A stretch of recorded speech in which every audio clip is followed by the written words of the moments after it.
మధ్యాహ్నం రాష్ట్ర మంత్రివర్గ విస్తరణ జరగనుంది.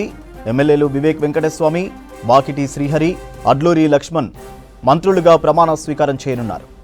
మధ్యాహ్నం 12:19 రాజ్భవన్లో కొత్త మంత్రులు ప్రమాణం చేయనున్నారు. ఇప్పటికే వీరికి జీఏడీ నుంచి ఫోన్లు వెళ్లాయి. 11:45 వరకు రాజ్భవన్కు రావాలని చెప్పారు అధికారులు. అటు ముఖ్యమంత్రి రేవంత్ రెడ్డి కూడా ముగ్గురు ఎమ్మెల్యేలకు ఫోన్ చేసి విషెస్ చెప్పారు.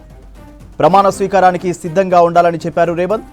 కొత్తగా క్యాబినెట్లోకి తీసుకుంటున్న వారిలో 2 ఎస్సీలు, 1 బీసీ ఉన్నారు.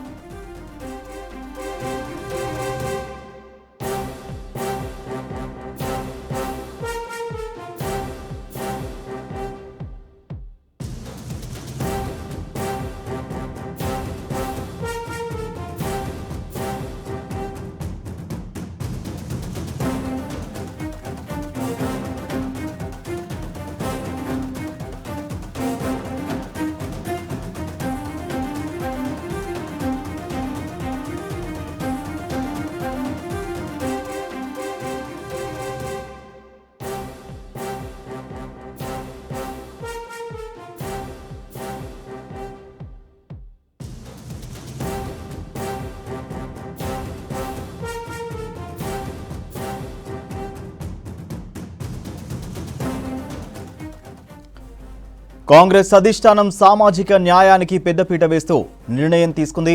క్యాబినెట్లో అడ్లూరి లక్ష్మణ్ కుమార్కు కూడా ఛాన్స్ దక్కింది. ధర్మపురి నియోజకవర్గం నుంచి తొలిసారి ఎమ్మెల్యేగా గెలిచిన అడ్లూరి ప్రస్తుతం ప్రభుత్వ విప్గా కొనసాగుతున్నారు. గత అసెంబ్లీ ఎన్నికల్లో ఫస్ట్ టైం ఎమ్మెల్యేగా గెలిచారు. అడ్లూరి లక్ష్మణ్ కాంగ్రెస్ పార్టీ ద్వారా పాలిటిక్స్లోకి ఎంట్రీ ఇచ్చారు.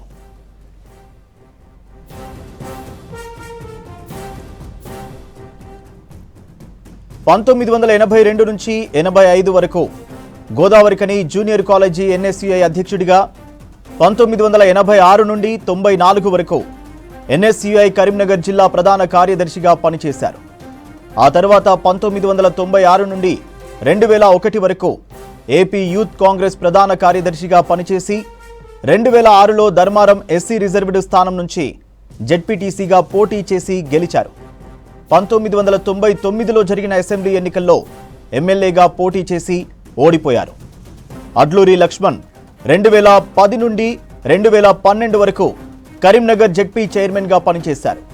2009లో జరిగిన శాసనసభ ఎన్నికల్లో, 2010లో జరిగిన ఉప ఎన్నికల్లోనూ ధర్మపురి నియోజకవర్గం నుండి పోటీ చేసి ఓడిపోయారు.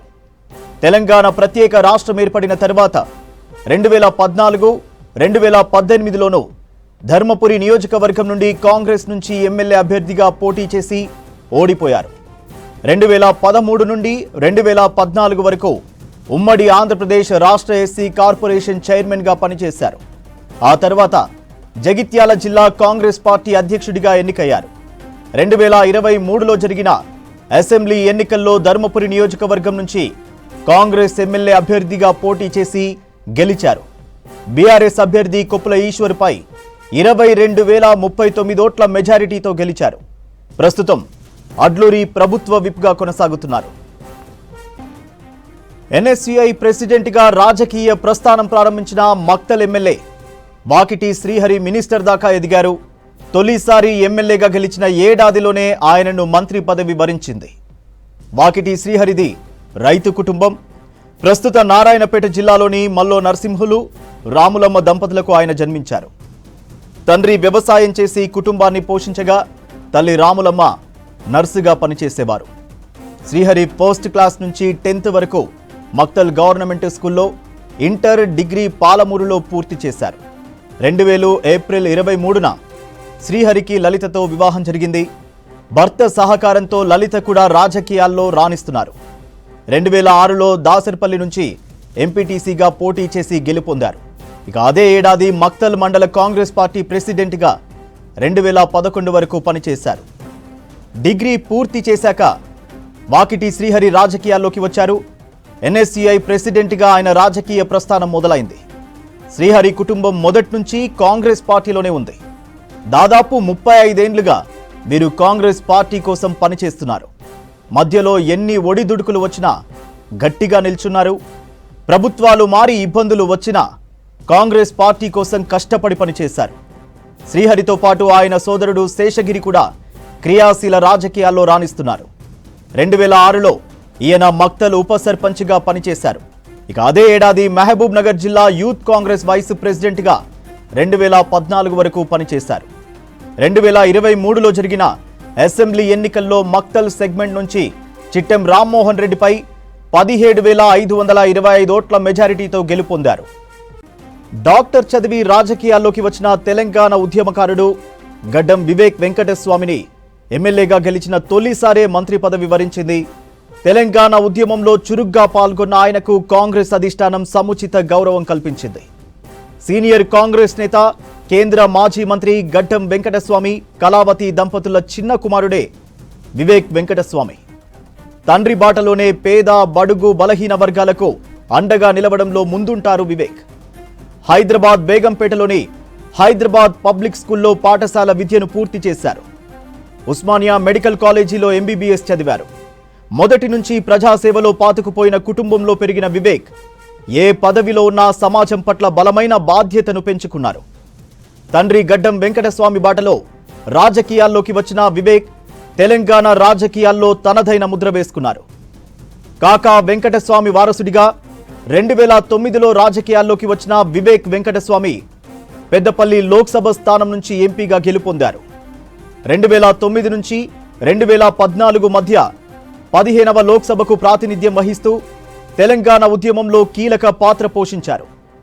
తెలంగాణను అడ్డుకుంటున్నారనే కారణంతో అప్పటి ఉమ్మడి రాష్ట్ర సీఎం కిరణ్ కుమార్ రెడ్డిని ధిక్కరించి ఢిల్లీ కేంద్రంగా మిగిలిన ఎంపీలతో కలిసి అప్పటి కేంద్ర ప్రభుత్వంపై ఒత్తిడి పెంచారు. ధర్నాలు, రైలు రోకోల్లో పాల్గొని అరెస్ట్ అయ్యారు. V6 ఛానల్ను ప్రారంభించి ఉద్యమ ఆకాంక్షను జనంలోకి తీసుకెళ్లారు. 2017లో హైదరాబాద్ క్రికెట్ అసోసియేషన్ ప్రెసిడెంట్గా వివేక్ ఎన్నికయ్యారు. 2023లో చెన్నూరు నియోజకవర్గం నుంచి కాంగ్రెస్ అభ్యర్థిగా బరిలోకి దిగి ఎమ్మెల్యేగా ఘన విజయం సాధించారు వివేక్ వెంకటస్వామి. ఆ తర్వాత వచ్చిన పార్లమెంట్ ఎన్నికల్లో పెద్దపల్లి నుంచి గెలిచిన తన కొడుకు గడ్డం వంశీకృష్ణతో కలిసి ఆ ప్రాంత అభివృద్ధికి విశేష సేవలందిస్తున్నారు.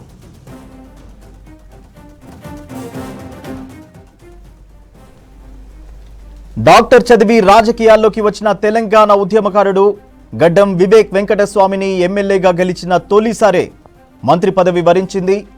తెలంగాణ ఉద్యమంలో చురుగ్గా పాల్గొన్న ఆయనకు కాంగ్రెస్ అధిష్టానం సముచిత గౌరవం కల్పించింది.